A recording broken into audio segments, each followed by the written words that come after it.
Namaste. Namaste. Namaste. Namaste. Bhagwan. Nice to see you all. Love you all. Love you.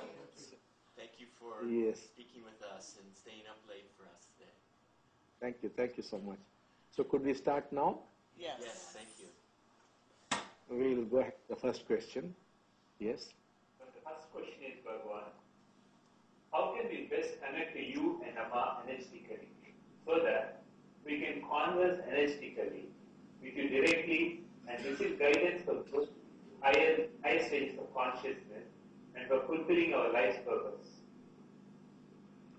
Well, if you could build up a bond with me, like a brother, a father, or a friend, or whatever you want, if you build up a strong bond, it must be a real relationship. If you simply say Bhagwan, Bhagwan, nothing is going to happen. Who is Bhagwan to you? Or who is Amma to you? Your father or your mother or your brother or your sister or just your friend? And if you were to see Amma Bhagwan as your parents, they must be your friendly parents.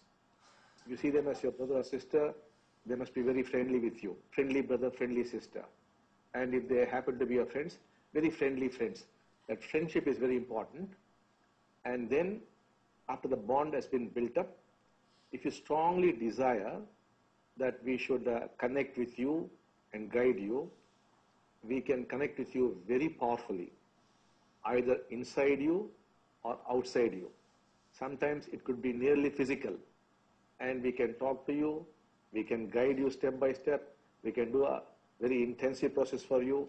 All things are possible, but it depends upon how intensely you want it to happen and whether you have a bond or not and whether there is a friendship in that bond.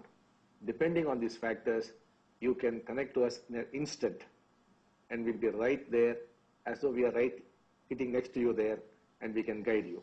That's possible. Many people do it. You could also try it. That's the answer for the first question. So we move on to the second question. Bhagwan, the second question, Bhagwan. Our local blessing group will be growing quickly now that the new initiation process is active for blessing givers. And since the initiation is 2 days, less time is available during the process for the releasing of charges and old patterns that are no longer relevant and may be blocking the growth. In order to speed the growth, what do you see now are the best methods for releasing blocks and charges? Do you see us doing classes or sessions on a local level for this purpose, or is this best left to the individual to do it in privacy? I think for the year 2010, it will be good that after the initiation, you call them back for classes and work on them.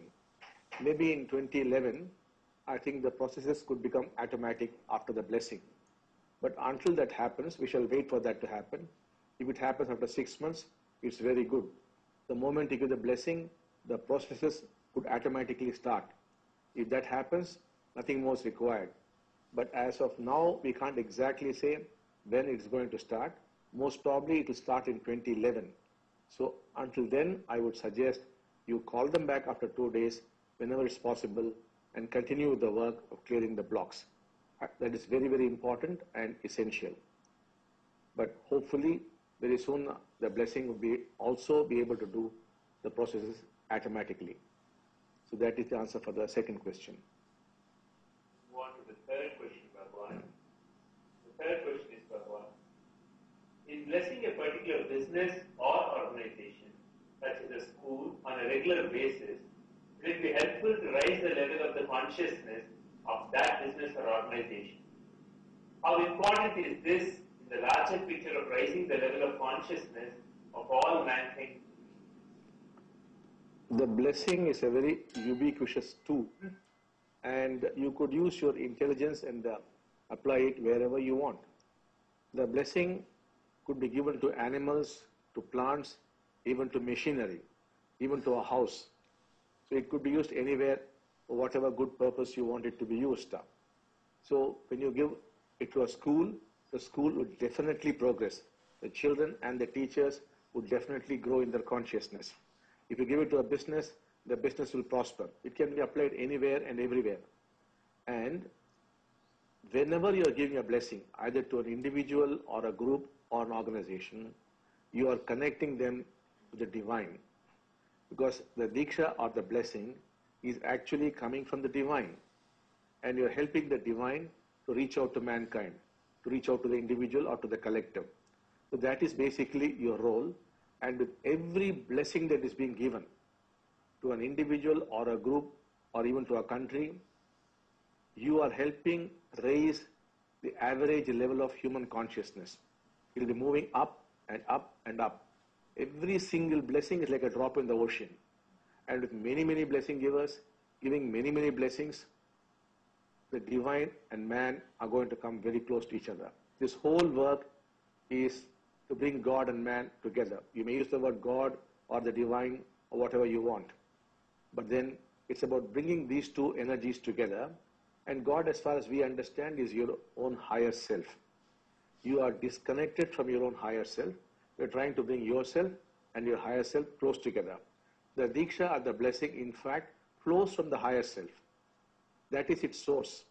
So the higher self is trying to connect to man, and is most likely to connect in 2012. It is moving in that direction, and we have to help the divine. The divine also needs our help. That's what we are trying to do. So when the two come together, most possibly in 2012, we can definitely see a shift in human perception on the planet. Man and man would come closer together. All divisions might cease, because all conflict arises from division, all kinds of division. And division arises from the sense of separateness. That would simply disappear. How would it disappear? Only the divine can do it. We cannot do it. The divine can do it, and it wants to do it. That's why we have said in the beginning, the one becomes the many, and then the many becomes the one. We are at some kind of midpoint probably for the whole universe itself, and from now on it will be the many becoming the one. The crucial turning point could be 2012, and we are just getting ready for it. But if you forget the divine, everything is lost. If you only stick to the teachings, you're not going to get anywhere at all. Because all teachings must be accompanied by grace. And the divine is the one that sends the grace through the Diksha or the blessing. Unless we connect the two, nothing is going to happen. You're going to miss out of the whole thing. That's why it's so important that soon there are more trainers who will be producing a lot of blessing givers, who themselves will be giving the blessing. It should be a virtual explosion. 2010, 2011, and 2012, finally, things must start happening. So I would suggest you're doing wonderful work, great work. Keep on increasing the blessings as much as possible. So I think the 3 questions are over. So could we now meditate for 3 minutes?